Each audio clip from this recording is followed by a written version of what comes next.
शिमला नगर निगम चुनाव के लिए आपका विश्वास। हमारे 26 अगस्त 1855 को पहली बार शिमला में चुनाव संपन्न हुए।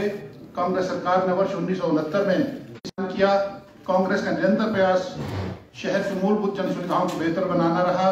जल आपूर्ति के लिए, सड़कों के निर्माण और रखरखाव के लिए, स्ट्रीट लाइटिंग, ठोस कचरा प्रबंधन, पार्किंग इत्यादि जन सुविधाओं की बढ़ोतरी और बेहतर बनाने की दिशा में कांग्रेस सदैव प्रयत्नशील रही है। कांग्रेस की सरकार ने हमेशा शहर के विकास में रुचि ली है तथा विकास के नए आयाम स्थापित किए हैं। 11 दिसंबर 2022 को प्रदेश में ठाकुर सुखविंदर सिंह सुक्खू के नेतृत्व में कांग्रेस पार्टी की सरकार बनी। इन 4 महीनों में सरकार ने जो उपलब्धियां हासिल की है उनमें विशेषकर सरकारी कर्मचारियों को OPS देना, 3% DA की किस्त जारी करना, बेसहारा बच्चों के लिए सुख आश्रय योजना, 2,31,000 महिलाओं को प्रथम चरण में 1,500 रुपए पेंशन देने का जो वायदा निभाया है वो हमारी पार्टी की वचनबद्धता को दर्शाता है। भविष्य में भी हमारी सरकार कर्मचारियों और पेंशनरों के हितों के कल्याण के लिए सदैव उचित कदम उठाती रहेगी। शिमला नगर निगम के विकास में के प्रति हमारी सरकार वचनबद्ध रहेगी। जो हमारे इरादे, हमारे वायदे हैं तो संक्षेप में मैं आपको 1 मिनट में बता रहा हूँ। क्लीन, ग्रीन व सुव्यवस्थित शिमला शहर, निर्विघ्न स्वच्छ जल आपूर्ति, पार्किंग व सामुदायिक केंद्र, नशा मुक्ति की ओर कदम, एम्बुलेंस मार्ग व सुचारू सार्वजनिक परिवहन व्यवस्था, वेलनेस सेंटर, इंडोर स्टेडियम, शहरी गरीब व्यक्तियों के आवास योजना, डीकंजेशन से छुटकारा व व्यापारियों को राहत, स्वास्थ्य क्षेत्र के विस्तारीकरण, महिलाओं के उत्थान के लिए कौशल विकास केंद्र, विद्युत सेवाएं, पर्यटन विकास और शिक्षा, सुदृढ़ीकरण व पुस्तकालय, ये सब चीजें हैं। आपको विस्तृत में अभी मैनिफेस्टो की कॉपीज जो हैं विस्तृत की जाएगी। देवेंद्र बुशहरी जी जो है अभी वो आपको देंगे। अच्छा, अनिरुद्ध जी जो हैं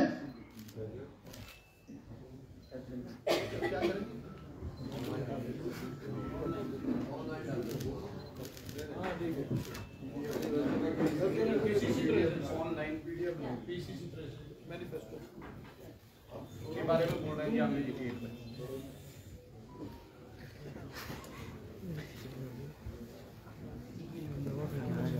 आप सबको PDF में जो है ये नगर निगम का जो चुनावी घोषणा पत्र है वो भेज दिया जाएगा।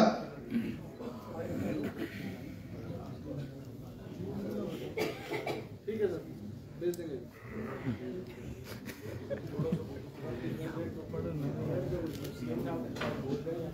मैं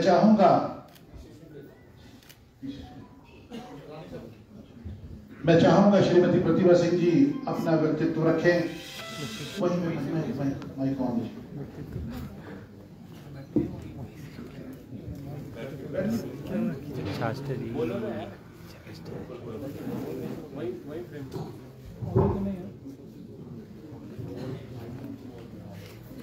माननीय हिमाचल प्रदेश के मुख्यमंत्री ठाकुर सुखविंदर सिंह सुक्खू जी, हमारे मुख्यमंत्री हमारे बिल्कुल जी, हर्षवर्धन जी, चंद्र कुमार जी, रोहित ठाकुर जी, अनिरुद्ध जी और सभी पार्टी के वरिष्ठ नेतागण यहाँ पर उपस्थित सभी महानुभाव, हमारे प्रेस के बंधु, आप सभी जानते हैं कि नगर निगम चुनाव जो बहुत निकट आ चुके हैं उसके लिए हम संघर्ष कर रहे हैं। हमें खुशी है कि हमने इसकी घोषणा की और पिछली मरतबा यहाँ पर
अब हमने जो मैनिफेस्टो लाया है, हमने ये ध्यान में रखा है कि लोगों की क्या क्या समस्या है, क्या क्या प्रॉब्लम्स है और कैसे हमने उनको सॉल्व करनी है, उसके बारे में आज ये मैनिफेस्टो हम रिलीज कर रहे हैं।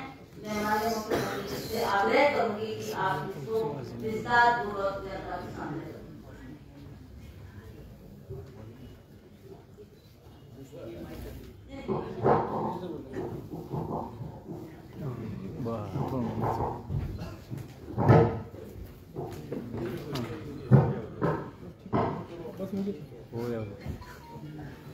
सम्मानित हमारी प्रदेशाध्यक्षा श्रीमती प्रतिभा सिंह जी, सम्मानित हिमाचल सरकार के उप मुख्यमंत्री श्री केश अग्निहोत्री जी, सम्मानित हमारे एआईसीसी के सेक्रेटरी राजेंद्र बिट्टू जी, सम्मानित मंच पर विराजमान सभी विधायक मंत्रीगण, सम्मानित सभी प्रेस के बंधु, आप जानते हैं 11 दिसंबर 2022 को हिमाचल प्रदेश में कांग्रेस की सरकार बनी और अभी सरकार बने महज 135 दिन हुए हैं और इन 135 दिनों में आर्थिक बदहाली के बावजूद हमारी सरकार ने जनता के हित में फैसले किए और कोशिश ये रही है कि जिस प्रकार की आर्थिक स्थिति हमें विरासत में भारतीय जनता पार्टी की सरकार से मिली, उस आर्थिक बदहाली से बचने के लिए हमने फैसले भी किए और प्रदेश को आने वाले 4 वर्षों में अर्थव्यवस्था को पटरी पर लाने की दिशा में हमारी सरकार कार्य कर रही है। संसाधनों की कमी के बावजूद भी हमने 10 गारंटियां पिछले चुनावों में घोषित की थी और पहली गारंटी जो थी, जो हिमाचल प्रदेश के सरकारी कर्मचारी ओल्ड पेंशन स्कीम को लागू करके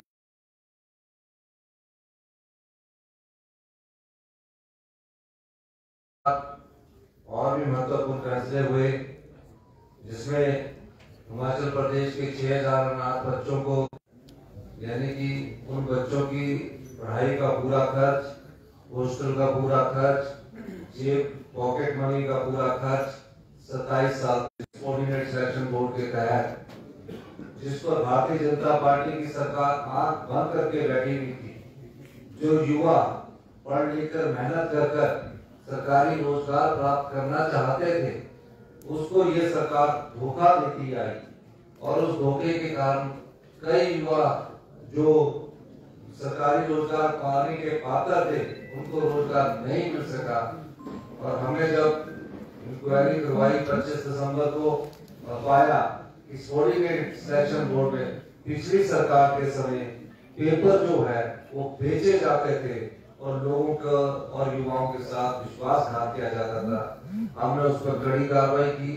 उस कड़ी कार्रवाई के कारण हमने कोऑर्डिनेट सिलेक्शन बोर्ड को भंग किया और ये हमने हिमाचल के लोगों को ये वादा किया कि जल्दी ही इसके बारे में हम एक नया संस्थान लाएंगे। कैसी सरकार थी जहाँ सरेआम पेपर बिक रहे थे, कैसे लोग थे जहाँ युवाओं को सरेआम धोखा दिया जा रहा था, इस पर हमारी सरकार ने बड़ा कानून बनाया। यही नहीं, हमें जब पता लगा कि पिछले कई सालों से डीए की किस्त भी नहीं दी जा रही है और हमने फैसला किया कि हम अपने सरकारी कर्मचारियों को 15 अप्रैल के दिन डीए की किस्त भी देंगे। शिमला शहर एक महत्वपूर्ण शहर, एक ऐतिहासिक शहर, हिंदुस्तान की पहली नगर निगम अगर कहीं बनी थी आजादी से पहले तो वो शिमला नगर निगम थी। मैं खुद शिमला नगर निगम में पार्षद रहा। मैं इस दृष्टिकोण से भी अपने कंप्लीशन प्लान का इंतजार कर रहे थे। हमने एक और महत्वपूर्ण फैसला किया कि शिमला नगर निगम के जो एटिक में रह रहे लोग हैं, जिसको मंजिल नहीं गिना जाता था, जो काफी वर्षों से बने पड़े थे, हमने एक नीतिगत फैसला किया कि तकरीबन 60,000 भवन जो शिमला नगर निगम के दायरे में आते हैं, जो एटिक को नहीं मानते थे, उस एटिक को हमने कहा कि उसकी हाइट को भी बढ़ाया जाए और उसको हैबिटेबल कर दिया जाए, यानी उसे रहने लायक बना दिया जाए। ऐसा क्यों किया गया? ऐसा इसलिए किया गया कि जब शिमला नगर निगम के एरिया का विस्तार हुआ तो टूटू क्षेत्र के कुछ इलाके थे, सिमेंट्री क्षेत्र के कुछ इलाके थे, धली के कुछ इलाके थे, विकास नगर के कुछ इलाके थे, पत्था घाटी कसुम्पटी मलियाना के कुछ इलाके थे, और अब फिर न्यू शिमला के कुछ इलाके थे, आगे कच्ची घाटी के कुछ इलाके थे। तो इन इलाकों में बिल्डिंगें पहले बनी हुई थी क्योंकि वो नगर निगम के दायरे में नहीं थी और नगर पंचायत और नगर परिषद और साडा के दायरे में आती थी। कुछ तो पंचायत के एरिया को बना दिया। हमने पाया इन सब क्षेत्रों में जितने भी हमारे बड़ी मुश्किल से वो अपना चार विषय जगह लेकर अपना मकान बनाते हैं, और जब मकान बनाने की बारी आती है तो जब वो उसको छत को लगाते हैं तो उसको हमारे लोग हैबिटेबल बनाने की कोशिश करते हैं, तो उनके मन में हमेशा एक डर लगा रहता था।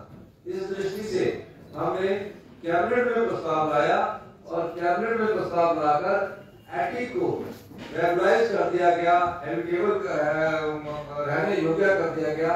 ये हमारा शिमला नगर निगम में पहला कदम है, जिसको भारतीय जनता पार्टी की जो 10 साल से नगर निगम बन रही है, 5 साल दूसरे लोगों की नगर निगम रही, लेकिन 5 साल से भारतीय जनता पार्टी की नगर निगम रही, सरकार रही, उन्होंने कभी भी आम आदमी के जिसने 4 विषय का मकान बनाया होता है उनके दर्द को नहीं समझा। कांग्रेस पार्टी की सरकार बनने के बाद हमने उनके दर्द को समझा और हमने इसको रेगुलाइज किया।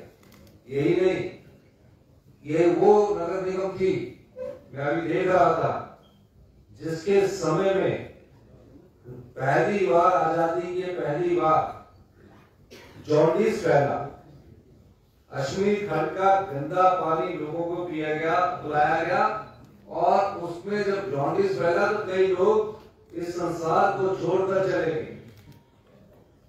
और यही नहीं, इनके सर पर भारतीय जनता पार्टी की जो पिछली सरकार थी जूं तक नहीं रहेगी। आप ये देखिए कि कितने दिन लोग बीमार रहे, इनकी कारपोरेशन, इनकी सरकार, और अभी तक इस प्रकार की आगे वारदात ना हो, उस दृष्टिकोण से अभी तक ये नहीं देखते हैं कि क्या आने वाले समय में हमें किस प्रकार का पानी शिमला नगर निगम के लोगों को पिलाना है। हमने प्रयास किया है और हम ब्लीचिंग पाउडर से दूर हटना चाहते हैं, क्लोरीन जो मिलती है पानी में उससे दूर हटाना चाहते हैं, और वर्ल्ड की बेस्ट टेक्नोलॉजी से पिछले महीने ही हमारी बैठक हुई, उसमें हमने ये फैसला किया कि शिमला नगर निगम के दायरे में रहने वाले जितने भी लोग हैं और हिमाचल प्रदेश में जितने भी लोग रहते हैं, हमने वर्ल्ड की बेस्ट टेक्नोलॉजी यूवी रेज का इस्तेमाल करके शिमला की जनता को स्वच्छ पानी पिलाने की ओर हम बढ़ रहे हैं और हिमाचल की जनता को स्वच्छ पानी बनाने की ओर हम बढ़ रहे हैं। ये पहली बार सोचा गया, भारतीय जनता पार्टी की सरकार में सोचा भी नहीं गया, विचार भी नहीं किया गया। नगर निगम की चुनाव हुए, सत्ता में रहे, पर इस बारे में कोई नहीं सोचा गया, जबकि लोगों को जॉन्डिस तक हो चुका था, उसी समय सोचना चाहिए था। हमने सोचा है और आप पाएंगे कि आने वाले समय में जो पानी से संबंधित शिमला नगर निगम को जो पानी मिलेगा वो वर्ल्ड की बेस्ट टेक्नोलॉजी का इस्तेमाल करके शिमला के लोगों को प्राप्त होगा। ये हमने आपको ये बताना चाह रहे हैं। यही नहीं, शिमला नगर निगम की समस्याओं से हम सब अच्छी तरह अवगत है। कहाँ सब्जी मंडी बननी है, कहाँ पार्किंग बननी है। आप शिमला का हाल देखिए, जो शिमला को अच्छी तरह जानते हैं, स्मार्ट सिटी के पैसे का वेस्ट कर दिया गया। स्मार्ट सिटी का जितना पैसा है उसको वेस्ट किया गया है, ये आपका पैसा है। इस पैसे के माध्यम से लोहे के बड़े बड़े रास्ते बना दिए गए, जो कि पहाड़ी क्षेत्र में कौन ऊपर चढ़ेगा, उतनी चढ़ाई चढ़ के कौन नीचे आएगा। कितना करोड़ों रुपया खर्च किया गया। अगर इसको ढंग से किया जाता तो शिमला सिटी की सर्कुलर रोड को हमको पहले चौड़ा करना चाहिए था, और उसी के साथ हम, अगर इनकी सोच अच्छी होती तो हम उसके साथ एक पेडेस्ट्रियन पार्क, साइकिल योगा भी बना सकते थे। लेकिन इनकी सोच नहीं थी। इनकी सोच थी कि फटाफट टेंडर किए जाए और फटाफट किसी ना किसी तरह से, चाहे लोहे का मिलता है उसको हम कर दिया जाए। लेकिन सरकार है, अगर हम आज आपको वादा करके जाएंगे तो हमारा ये प्रयास रहेगा कि जो 4.5 साल हमारी सरकार है उसमें शिमला के विकास में महत्वपूर्ण योगदान दिया जाए। 135 दिन की सरकार में हमने 2 कार्य कर दिए गए। एक तो आईटी को कर दिया गया, पानी को साफ पिलाने के लिए, पानी साफ पिलाने के लिए, स्वच्छ जल उपलब्ध करवाने के लिए हमारी सरकार ने 2 कार्य किए। बाकी जो कार्य है हमने इस घोषणा पत्र में लिखे शिमला नगर निगम की, हमारी सरकार की कमिटमेंट है और हमने करके दिखाई है। और आने वाले समय में जो हमारे घोषणा पत्र में लिखा है उसको, जो जब तक हमारी 4.5 साल की सरकार है उसमें हम इसको पूर्ण करेंगे, इसमें कोई दो राय नहीं है। और हम ये चाहते हैं कि इस घोषणा पत्र को पढ़िए, निश्चित तौर पर हम आपको आने वाले समय में जो हमने कहा है उसको करके दिखाएंगे। आप सब लोगों का बहुत बहुत धन्यवाद। जो कोई सवाल पूछना चाहता है वो पूछ सकता है। सर बीजेपी कह रही है 40,000, बीजेपी घोषणा पत्र में कह रही है कि 40,000 लीटर फ्री पानी देगी वो, क्या ये जस्टिफाइड है आपके मुताबिक? देखिए, वो ओल्ड पेंशन स्कीम तो दे नहीं सके, जिन सरकारी कर्मचारियों को बोलते रहे कब करेंगे नहीं करेंगे। वो हमारी 1500 रुपया महिलाओं को पेंशन नहीं दे सके, जो कि हमने कर दिखाया। और अब तो उनकी नगर निगम में 40,000 पानी की जो बात कर रहे हैं वो कहां से ला कर देंगे? जब सरकार आपकी थी, नगर निगम आके आपका था, तब तो आपने दिया नहीं। सरकार उनकी थी ना, कारपोरेशन उनकी थी, फिर कारपोरेशन के इलेक्शन से भागते रहे, कभी हाई कोर्ट के माध्यम से इलेक्शन पोस्टपोन करवाते रहे। अब ना उनकी सरकार है, अब नगर निगम का जो वो घोषणा पत्र जारी कर रहे हैं उनसे पूछना चाहिए, मान लीजिए अगर गलती से वो जीत भी गए तो कौन देगा 40,000 रुपए लीटर पानी की बात? तो इसलिए ये ठगना छोड़ दीजिए। 5 साल आपने जनता को ठगा, सत्ता में रह प्रदेश को कर्ज के बोझ, अब अपने 40,000 लीटर के लिए भी आपने शिमला नगर निगम के चुनावों से पहले ठगने का काम किया। ठगना बंद कीजिए, सच्चाई पर। ये है कि 4.5 कांग्रेस पार्टी की सरकार रहेगी और हम इस घोषणा पत्र में जो लिखा है उसको हम करके बताएंगे। शुद्ध पेयजल की व्यवस्था कब, कितना टाइम लगेगा तो शहरवासियों को मिलेगी? शुद्ध पेयजल की व्यवस्था के लिए हमने कोई कारपोरेशन को ध्यान में नहीं रखा, नगर निगम चुनावों को ध्यान में नहीं रखा। आपने हमारा बजट पढ़ा होगा, उसमें हमने पहली बार 25 करोड़ रुपए की किस्त जारी कर दी है।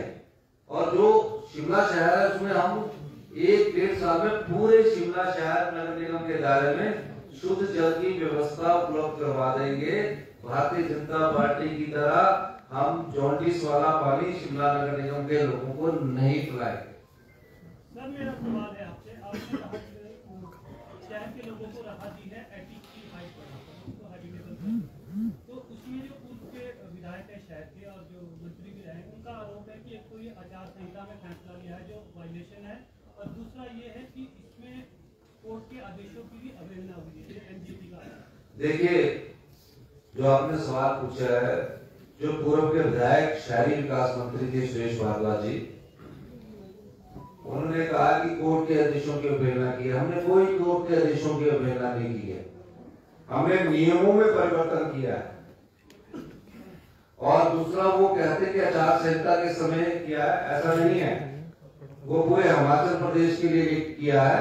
आचार संहिता में हमने कोई ऐसा कार्य नहीं किया। हम आचार संहिता का सम्मान करते हैं, लेकिन उसमें शिमला नगर निगम के जब हिमाचल के लिए कोई नीति बनती है, उसमें शिमला नगर निगम के जो मकान है बने हुए, जो घर बने हुए हैं, जो भवन आए हैं, वो सब आते हैं। उस दृष्टिकोण से शिमला के लोगों को भी फायदा हुआ है और होना भी चाहिए। 20-25 साल से बैठे, तो इसमें क्यों सी दो राय होगी? सर, शिमला स्मार्ट सिटी के पैसे का दुरुपयोग हुआ है, तो क्या सरकार उसकी जांच करवाएगी?